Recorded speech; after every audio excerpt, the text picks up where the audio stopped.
다윗이 아히멜렉에게 이르되 여기 당신의 수중에 창이나 칼이 없나이까. 오늘 우리는 다윗의 질문으로 말미암아 시작되는 이 칼에 대한 이야기를 나누게 되어집니다.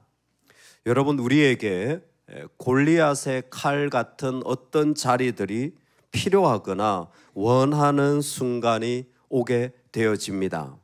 사실 보통 살아갈 때 칼은 필요 없습니다. 칼은 필요 없는데 어느 순간이 되면 나에게도 좀 칼이 있으면 좋겠다 하는 그와 같은 마음이 드는 것이죠. 이 자리는 다윗의 인생에 한 중요한 전환점을 이루게 되어집니다. 지금까지 다윗은 맡겨주신 것을 그저 취하는 사람이었습니다.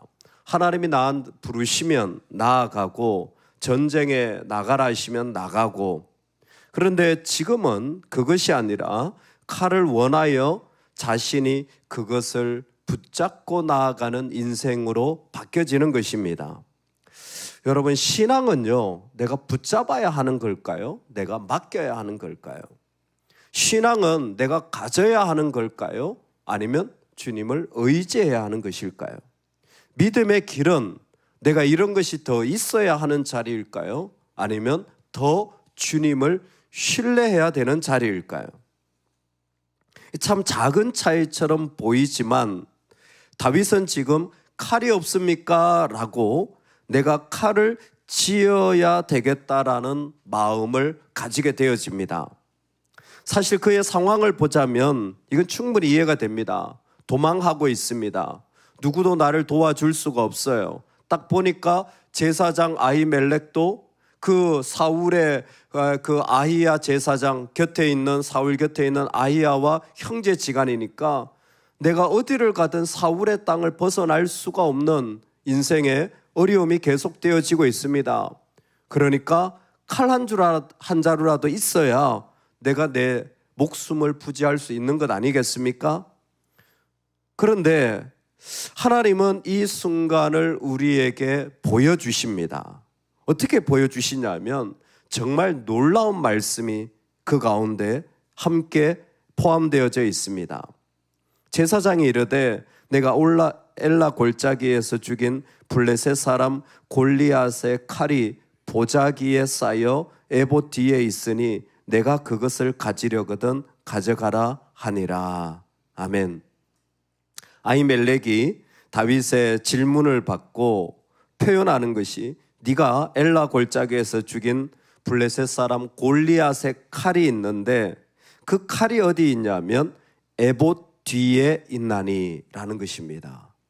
놀랍죠? 여러분, 칼이 어디 있어야 되냐면 에봇 뒤에 있어야 됩니다. 그래서 칼에 대한 첫 번째 이해는 에봇 뒤에 있는 칼이에요. 에봇이 뭐냐면 대제사장이 이 옷을 입고 하나님의 뜻을 분별하는 그와 같은 옷이 에봇입니다. 즉 성소에 에봇이 있다라는 것 자체가 하나님의 임재와 하나님의 뜻을 말하는 거예요. 그런데 칼이 어디 있냐면 칼을 굳이 이 에봇 뒤에다가 두고 있는 것입니다. 하나님의 사람들이 기억해야 할 것은 무엇이냐면 칼은, 인간의 능력은, 인간의 무기는 항상 어디 있어야 돼요? 하나님의 뜻 뒤에 있어야 됩니다. 하나님의 그 뜻 뒤에 칼이 위치하고 있음을 이 성전은 그대로 보여주는 것입니다. 사실 다윗 인생의 최고의 승리는 골리앗을 죽인 거였습니다. 그런데 사무엘상을 보면 다윗이 블레셋 사람의 머리를 예루살렘에 가져가고 그의 병기는 자기 장막에 두니라 했어요.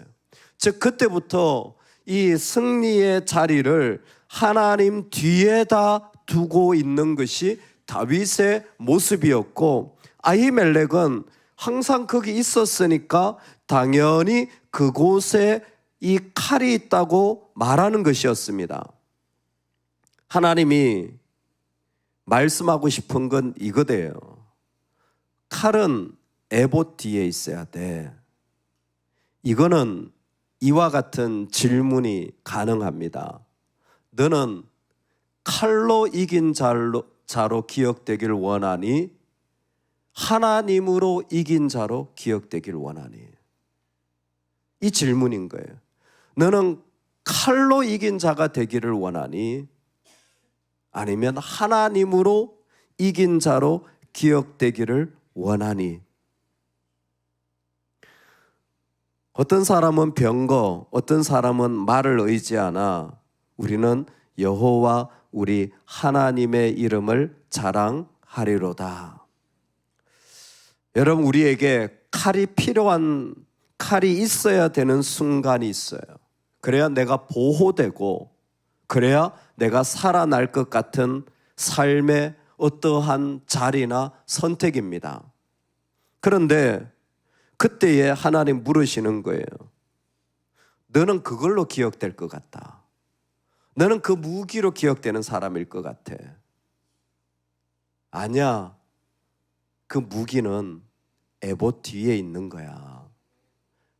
너의 능력과 너의 무기는 에봇 뒤에 있어야 돼. 여러분, 이 하나님의 질서가 이루어지기를 소망합니다. 우리의 어떠한 뜻과 모습과 마음도 항상 하나님의 뜻 뒤에 위치하는 이 축복이 있길 소망합니다. 우리 안에 참 칼이 필요한 자리들이 있죠. 칼을 원해서 그 칼이 생겨야 된다고 말하지만 하나님은 말씀하시면서 에봇 뒤에 칼이 있어야 돼. 두 번째, 골리앗의 칼이 말해주는 중요한 메시지는 9절 끝에 있습니다. 우리 9절을 한 번만 더 읽어보는데 제일 끝부분을 주의하면서 읽겠습니다. 한번 읽겠습니다. 제사장이 이르되 내가 엘라 골짜기에서 죽인 블레셋 사람 골리앗의 칼이 보자기에 쌓여 에봇 뒤에 있으니 내가 그것을 가지려거든 가지라. 여기는 그것밖에 다른 것이 없느니라 하는지라. 다윗이 이르되 그 같은 것이 또 없나니 내게 주소서 하더라. 아멘. 다윗이 뭐라고 말하냐면 그 같은 것이 또 없나니 내게 주소서라고 말합니다. 그 같은 것이 또 없나니 내게 주소서. 골리앗의 칼 말한 것이 세상에 없다라는 말일 것입니다.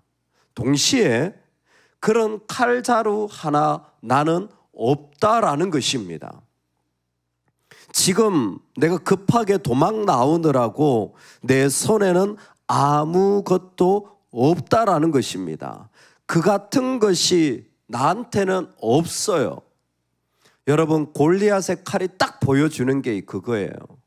사람이요, 두려워하는 지점이 있어요. 나한테 없기 때문에. 나한테 없어요. 나는 그런 자식도 없고 그런 건강도 없고 그런 사람도 없고 능력도 없고 그와 같은 위치도 없고 그와 같은 것이 내게 없나니 그러면 어떻게 하느냐? 내게 주소서가 돼요. 그거 나한테 없으니까 나한테 주세요. 그거 내가 가지지 못했으니까 나한테 주세요. 이것은 다윗이 가지는 그의 삶에 그가 고백할 수밖에 없는 두려움을 말해요. 여러분, 그런데 지금 이 다윗만 있는 것이 아니라 우리는 앞에서 다윗의 모습을 분명히 봤습니다. 너는 칼과 창으로 나에게 다가오지만 나는 만군의 여호와의 이름으로 나아가노라. 이 말한 사람이 누굽니까? 다윗이잖아요. 다윗이 골리앗을 향해서 너는 칼과 창과 단창으로 내게 오지만 나는 여호와의 이름으로 나아간다 그랬어요. 그런데 지금은 다윗이 뭐라고 말합니까? 나한테 칼이 없다. 나는 그와 같은 것이 나한테 없다. 그러니 나한테 달라라고 말하는 거예요.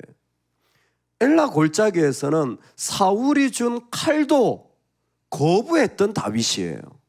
그런데 지금은 다윗이 그와 같은 칼이 나한테 없다고 내게 주소서라는 말을 하게 되어집니다. 여러분, 신앙의 여정에 내가 주님께 맡기지 않으면 뭔가 붙잡아야 되는 사람이 되어져요. 잘 기억하세요. 내가 주님께 온전히 맡기지 않으면요, 내가 붙잡지 않으면 살 수가 없어요. 사람들의 애정이 필요하고, 인정이 필요하고, 격려가 필요하고, 재정이 있어야 되고, 아니 무언가 내가 그래도 그 허한 마음을 채우려고 이 땅에 있는 것들을 붙잡아야 되는 거예요. 근데 다윗의 이 모습이 골리앗의 칼이라는 이 장면을 통하여 너무 안타깝게 드러나는 거예요. 아니 그 대단했던 엘라 골짜기의 다윗은 어디 가고, 다윗은 지금 뭔가 손에 붙잡지 않으면 살아갈 수 없는 인생이 되어져 버린 것입니다. 골리앗의 칼을 붙잡는 순간, 그 골리앗의 칼을 붙잡는 순간 두려움에 굴복하게 되고, 골리앗의 칼을 거부하는 순간 하나님의 승리가 시작되어지는 것입니다. 내 손에 없는 것 채워지는 게 중요한 것이 아니에요. 나한테 없는 것 이루어지는 것이 중요한 것이 아닙니다. 그러면 그 사람은 또 다른 더 큰 두려움에 굴복할 준비로 나아가는 거예요. 하나님은 이 이야기를 통하여 우리에게 말씀하여 주는 것입니다. 너는 다윗을 보고 있니? 그 같은 것이 또 없나니 내게 주소서라고 말하는 다윗의 모습을 보며 정말 그 골리앗을 죽였던 자의 위엄을 다 잃어버린 너무나 연약해진 한 인간, 다윗은 인생의 시간에 이와 같은 두려움의 자리를 가지게 됩니다. 그 같은 것이 내게 없나니 내게 주소서. 여러분, 오늘 다윗의 모습을 보며 우리 삶에 선포해야 합니다. 내가 붙잡지 않아도, 내가 취하지 않아도, 내가 가지지 않아도 나는 살 수 있습니다. 나는 그거 없어도 살 수 있습니다. 여러분, 우리가 이 믿음을 꼭 선포할 수 있길 소망해요. 왜 난 이런 것도 없지? 왜 난 저런 것도 없지? 그건 정말 우리의 길이 아니에요. 우리는 뭔가 붙잡아서 살아가는 존재가 아니라 하나님께 맡기고 의지하며 살아가는 거예요. 놀라운 것은 다윗이 잠시 여기에 빠지지만 그의 인생 마지막 길을 보면 시편 18편 제목 자체가 그랬습니다. 여호와의 종 다윗의 시. 다윗이 여호와께 이 말씀의 내용을 아뢰던 날에 여호와께서 그를 모든 원수의 손과 사울의 손에서 건지신 날에 부름. 모든 게 다 끝났어요. 모든 일이 다 끝난, 이 여정이 다 끝난 날에 그의 고백은 무엇이냐면 여호와는 살아계시니 나는 그 반석을 찬송하리로다. 주는 나의 피난처시요 나의 방패시라 라는 찬송으로 시작한 그의 고백은 여호와는 살아계시다. 그의 인생에 이와 같은 삶의 자리도 있었지만 그는 이 모든 일들을 통하여 여호와는 살아계시다. 할렐루야. 여러분, 오늘 골리앗의 칼이 나한테 없어서 내가 얼마나 답답한지 몰라요. 왜 인생에 이렇게 그 톱니바퀴에 이빨이 빠진 것처럼 나는 이런 게 없는지 저런 게 안 되는지 그때 하나님 말씀하여 주시는 거예요.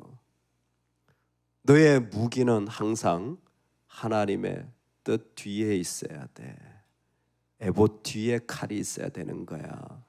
항상 칼은 에봇 뒤에다 둬라. 그럴 때 그게 아름답게 쓰여지는 거야. 두 번째는 그거 취하는 자가 아니라 여호와의 이름에 맡기는 자가 되거라.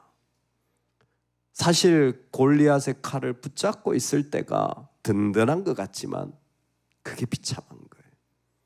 그게 부끄러운 거예요. 그게 창피한 거예요. 진짜 하나님의 사람의 아름다운 때는 여호와의 이름만 붙잡을 때예요.